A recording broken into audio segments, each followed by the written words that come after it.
আজও উত্তাল লোকসভা রাজ্যসভা, বিরোধীদের হইচই হট্টগোলে। কারণ এসআইআর এর পর এবার সংবিধান সংশোধনী বিলে মাত্র 30 দিন জেল খাটলেই প্রধানমন্ত্রিত্ব চলে যাবে, মুখ্যমন্ত্রিত্ব চলে যাবে, মন্ত্রিত্ব চলে যাবে।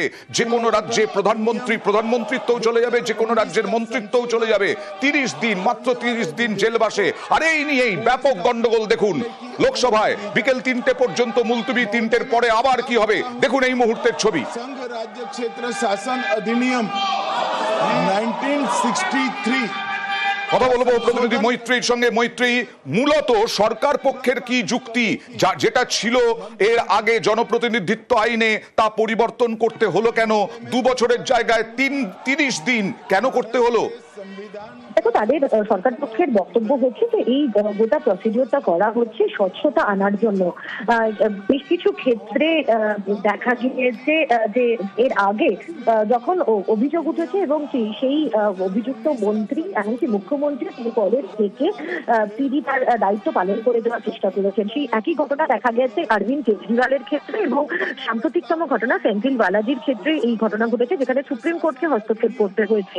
তাদের বক্তব্য যে এই পাবলিক সার্ভিসের ক্ষেত্রে স্বচ্ছতা আনার জন্য এবং তাদের মানুষের প্রতি যেন দায়বদ্ধতা আরো বেশি থাকে এবং সেই কড়াকড়ি করার জন্যই কিন্তু এই অ্যামেন্ডমেন্ট আনা হচ্ছে। এবং আজকে দুটোর সময় এই অ্যামেন্ডমেন্ট বিল সেটি প্রডিউস করার জন্য অনুমতি চান, সেটি ইন্ট্রোডিউস করার অনুমতি চান স্বরাষ্ট্রমন্ত্রী অমিত শাহ, এবং তারপরেই বিরোধীদের তরফ থেকে ব্যাপক বিক্ষোভ দেখানো হয়, তার উদ্দেশ্যে কাগজ ছোড়া হয় এবং তারপরে একেবারে তুমি যেটা বললে যে বিল পেশ হলো, আমি দেখাবো সেটা। অমিত শাহ প্রস্তাব দিলেন বিল পেশের এবং তারপরে হই হট্টগোল, সেটাও দেখাবো, তারপরে তোমার কাছে আসবো। महोदय मैं प्रस्ताव करता हूं कि भारत के संविधान का संशोधन करने वाले विधेयक को पुनर्स्थापित करने की अनुमति दी जाए। महोदय मैं प्रस्ताव करता हूं कि जम्मू कश्मीर पुनर्गठन अधिनियम 2019 का संशोधन करने वाले विधेयक को पुनर्स्थापित करने की अनुमति दी जाए। महोदय मैं प्रस्ताव करता हूं कि संघ राज्य क्षेत्र शासन अधिनियम 1963 का संशोधन करने वाले विधेयक को पुनर्स्थापित करने की मंजूरी दी जाए। এরপরেই হই হট্টগোল শুরু হয়, বিরোধীরা একবারে কাগজ ছুটতে থাকে, হই হট্টগোল, ওয়েলে নেমে বিক্ষোভ, লোকসভা উত্তাল হয়ে যায়। সেই ছবি দেখুন। আজকে যখনই বিল নিয়ে আসেন, বিল পেশ হয়, তখনই বিরোধীদের হই হট্টগোল, উত্তাল হয়।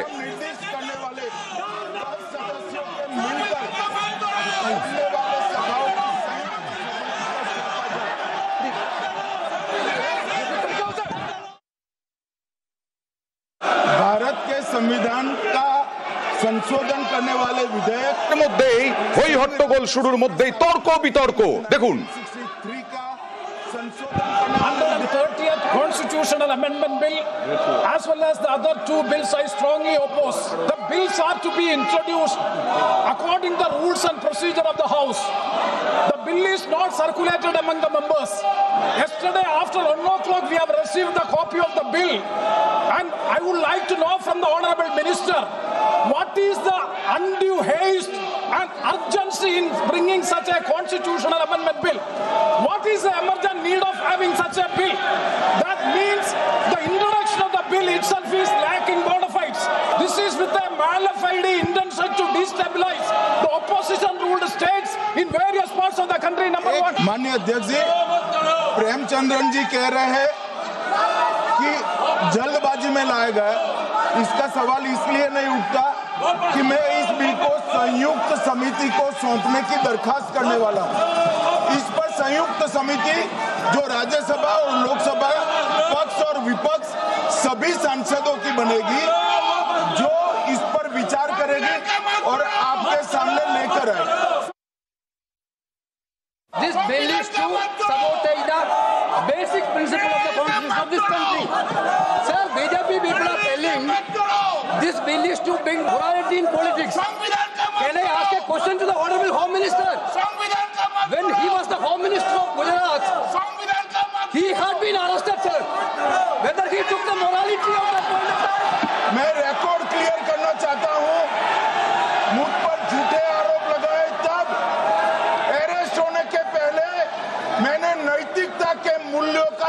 हवाला देकर इस्तीफा भी दिया और जब तक मैं कोर्ट से निर्देश नहीं हुआ कोई संविधान पद मैंने स्वीकार नहीं किया।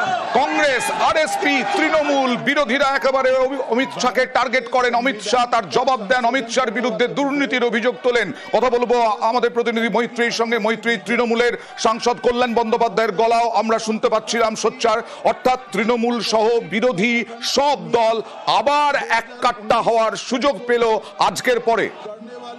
একেবারে দেখো, বিরোধী সহ সমস্ত বিরোধী দল কিন্তু এই মুহূর্তে এককাট্টা এই অ্যামেন্ডমেন্টের বিরুদ্ধে, এবং সেটাই কিন্তু আমরা সেই ছবি লোকসভাতে দেখা গেল। সমস্ত বিরোধীরা তারা বিক্ষোভ দেখালেন, এবং শুধু বিক্ষোভ দেখালেনই না, অমিত শাহকে আক্রমণ করা হলো বিরোধীদের তরফ থেকে, এবং সেখানে তার বেড়ে যাওয়ার বিষয়টি তুললেন কংগ্রেসের কেসি বেণুগোপাল। এবং তারপরে দেখা গেল যে সেখানে একেবারে রেলে নেমে বিরোধীরা সকলে মিলে একসঙ্গে বিক্ষোভ দেখালেন, তাকে বিলের কপি ছিঁড়ে ফেলা হলো এবং সেই কাগজ ছোড়া হলো অমিত শাহর দিকে।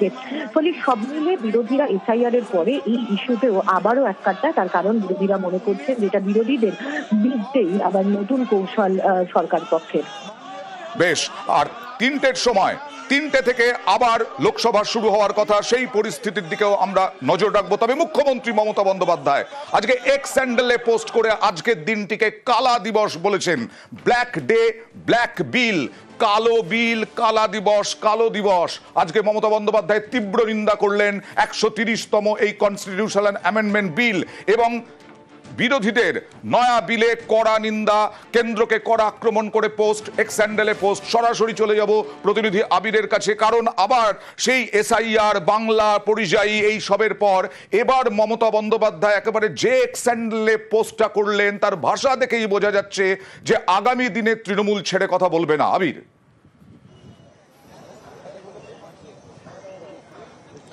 একেবারেই তাই, এবং যেটা সূত্র মারফত জানাও যাচ্ছে যে আজকে বিলের ব্যাপারে তিনি নিজে কথা বলেছেন।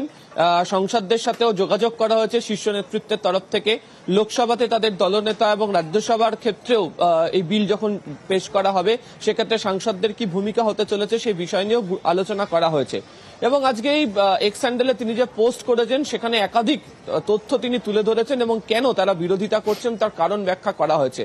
মূল যে বিষয়টা বোঝানোর চেষ্টা হয়েছে সেখানে বলা হয়েছে যে বিচার ব্যবস্থার স্বাধীনতার উপর আঘাত, জনগণের ক্ষমতা খর্ব করা হচ্ছে, ভোটাধিকার খর্ব করার চেষ্টা করা হচ্ছে এবং কোথাও গিয়ে এক ব্যক্তি, এক পদ, এক সরকার এই নীতিকে চালু করার চেষ্টা করা হচ্ছে। এর আগেও তৃণমূলের তরফ থেকে বারবার উল্লেখ করা হয়েছে যে কেন্দ্র এবং রাজ্য সরকারের মধ্যে যে সহজ যে সম্পর্কের যে জায়গা সেটা যুক্তরাষ্ট্রীয় কাঠামো মেনে নির্ধারিত হয়ে থাকে এবং রাজ্যতেও বা কেন্দ্রতেও যে সরকার আসুক না কেন তারা নির্বাচনের মাধ্যমে হয়, সাধারণ মানুষের ভোটে তারা নির্বাচিত হয়ে আসে।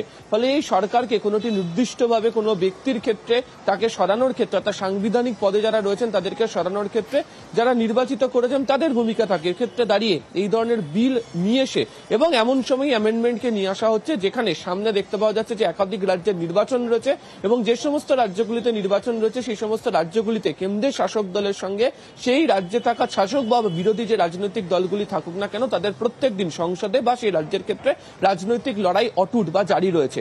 ফলে এক্ষেত্রে দাঁড়িয়ে যে সাংবিধানিক নীতি বা কাঠামোকে মানা হচ্ছে না, সাংবিধানিক কাঠামোকে ধ্বংস করার চেষ্টা করা হচ্ছে এবং তিনি এক্স হ্যান্ডেল পোস্টের মধ্যে উল্লেখ করেছেন এই বিলকে এমন সময় নিয়ে আসা হচ্ছে যেটা কার্যত সুপার এমার্জেন্সির মতো আচরণ করা হচ্ছে। ফলে আগামী দিনে এই গোটা ইস্যুকে নিয়ে যুক্তরাষ্ট্রীয় কাঠামো এবং সাংবিধানিক কাঠামোকে বিঘ্ন ঘটানো হচ্ছে।